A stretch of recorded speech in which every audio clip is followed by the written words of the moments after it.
আসসালামু আলাইকুম। তো ওই যে আমার গাড়িটা রাইখে আসলাম।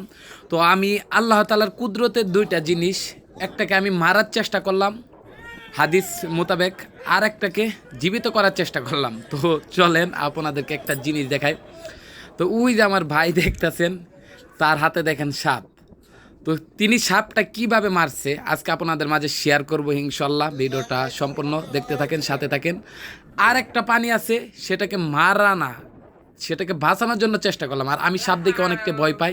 আমার সাথে যে কাজ করে সেই ভাইটা কিন্তু একদমই ভয় পায় না। তো চলেন দেখাই আপনাদেরকে। তো ওই যে দেখেন একটা সাপ কিভাবে যাইতেছে। তো এই বাইটা চাইছিল জুতা দিয়ে মারার জন্য। তো আমি বললাম না, জুতা দিয়ে মারেন না, আপনি জুতা পিনবেন আবার। তো ওই যে একটা ডালা ভাঙে দেখেন কিভাবে বাড়ি মারে, ওই যে দেখছেন কিভাবে একটা বাড়ি মারলো। দেখেন ওই যে এক বাড়িতে অলরেডি সাপ অর্ধেকটা শেষ। ওই যে দেখেন আর একটা বাড়ি দিল।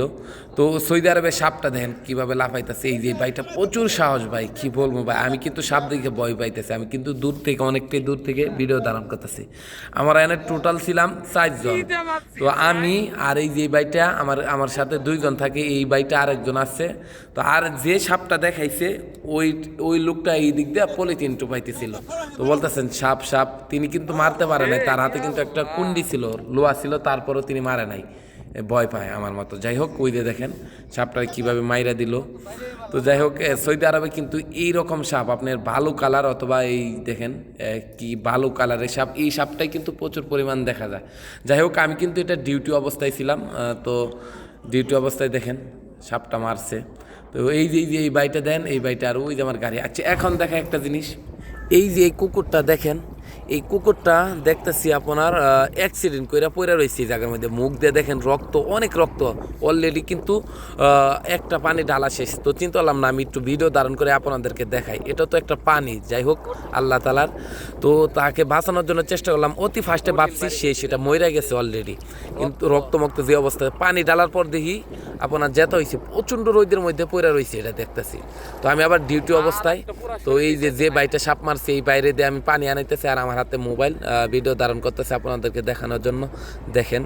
তো যাই হোক, এটারও তো আল্লাহ তালার একটা পানি। তো ওই যে আমার গাড়ি রেখে আসছি, আর এই যে দেখেন পানি দিতেছি তাকে বাঁচানোর জন্য। তো যাই হোক, জানি না তিনি বাঁচবো কিনা। তো বাঁচার কথা না, যে একটা পরিমাণ আঘাত খাইছে মাথার মধ্যে, আপনার প্রচুর পরিমাণ রক্ত হয়েছে। তো এটা কিন্তু একটা নাপাক পানি, তারপরও তাকে বাঁচানোর চেষ্টা করলাম। তো ওই যে দেখেন ওই জায়গার থেকে বাড়ি খাইছে, খাওয়ার পর কোনো সৈদি হয়তো এই জায়গার মধ্যে রোদের মধ্যে ফালায় রাখছে, কি করব বলেন। ওই যে দেখেন গাড়ি চলতেছে, আর প্রচণ্ড স্পিডে বাড়িটা খাইছে আপনার, খাইয়া দিয়ে একবারে মরে গেছে প্রায়। তো পানি দিলাম, পানি দেওয়ার পরে দেখি না কিছুটা যেতে হয়েছে। আমি ওই যে ভাইটা পানি আনতেছে, এই যে দেখেন এই ভাইটাই কিন্তু সাপ মারছিল ওই দিনকে, আর এই যে আজকে পানি দিতেছে। তো যাই হোক দেখেন, ওকে জীবিত করার চেষ্টা করতেছি, আর হয়তো বাঁচবো না। যে বাড়ি খাইছে আপনার, এখন বর্তমানে পানি দিছি দেখে আপনার কিছুটা জীবিত আছে। তো ওই যে দেখেন মুখ দিয়ে কিন্তু প্রচুর পরিমাণ রক্ত বাইরেছে, আর পায়ের মধ্যে বাড়ি খাইছে এবং মাথার মধ্যে বাড়ি খাইছে। তো যাই হোক, আমরা চেষ্টা করলাম এটার বাঁচানোর জন্য। তো আল্লাহ তালাই জানে এটা বাচ্চা আছে কিনা। তারপর আমরা কিন্তু এটাকে রাইখে দিব। ওই যে দেখেন ওই গাছের তলে রাইখে দিয়েছি, এইভাবেই দিয়ে পড়ে রয়েছে। এটা নাও বাঁচতে পারে, ওই পানি দেওয়ার পরে কিছুটা সুস্থ হয়েছিল, ওই যে দেখেন। তো যাই হোক, বুবা জিনিস, তাকে বাঁচানোর চেষ্টা করছিলাম। তো হয়তো মনে হয় বাঁচবে না, যাই হোক আল্লাহ তালাই ভালো জানে। তো এইরকম বুবা পানিকে আপনারা যদি দেখেন, অনেক কুত্তায় আছে আপনার ওই পানি খাওয়ার জন্যই করে, পানি দিবেন ইনশাল্লাহ। কখন কি হয় কেউ বলতে পারে না। এরও ছিলেও কিন্তু আপনি অনেকটাই সোয়াব পাবেন। তো ইনশাল্লাহ আমরা আশা করি অনেকটাই সোয়াব পাবো। আর এই দেখেন এই যে জিআই তারের বেড়া, এটা পার কইরা তারপরে দিয়ে আসলো এই জায়গার মধ্যে, ওই যে ওই বাইটা, আমার ওই বাইটা। তো আজকে এই পর্যন্তই, দেখা হবে নেক্সট কোনো ভিডিও নিয়ে। সবাই ভালো থাকবেন, সকলকে আবারও জানাই সালাম, আসসালামু আলাইকুম।